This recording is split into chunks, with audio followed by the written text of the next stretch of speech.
Hi guys, இன்று McMillan heart foundation சார்பாக நானும் என்னுடைய ஃப்ரெண்ட் பிரவீனும் எங்கள் நிறுவனத்துடைய முதல் சமூகநல பயணத்தில் கலந்து கொள்ளும் பெருமையை பெற்றிருந்தோம். உண்மையிலே இது ஒரு சிறந்த தொடக்கமாக காணப்படுகிறது.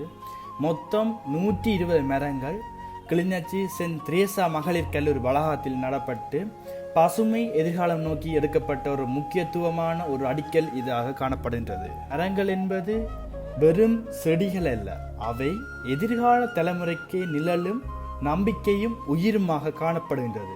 இதுவே எங்களுடைய ஒரு முக்கியத்துவமான அம்சமாக காணப்படுகின்றது. மற்றொரு விடயமாக இன்றைய நம் செயல்கள் எல்லாமே நாளே உலகை பாதுகாக்கும் ஒரு முயற்சியாகவும் காணப்படுகின்றது. இந்த செயற்திட்டத்துக்கு பின்னணியாக இருந்தவர் எங்களுடைய நிறுவனத்தின் நிறுவனர் மற்றும் நிதி அளிப்பாளர் திரு மெக்மிலன் பிரசாந்த் ராஜா அவர்கள்.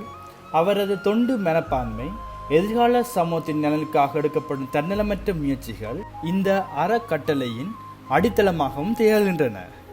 இந்த செயற்திட்டத்தை பார்க்க போனால் இன்று நாங்கள் சந்தித்த அதிபர் ஆசிரியரின் மாணவர் உற்சாகம் நம்மை இன்னும் பெரிய முயற்சிகளுக்கு தூண்டப்படுகின்றது. இந்த செயற்திட்டம் வெறும் முடிவு அல்ல, இது ஒரு தொடக்கம் மட்டுமே. இது எங்களுக்கு மிகவும் சிறந்த அனுபவமாகவும் காணப்படுகின்றது.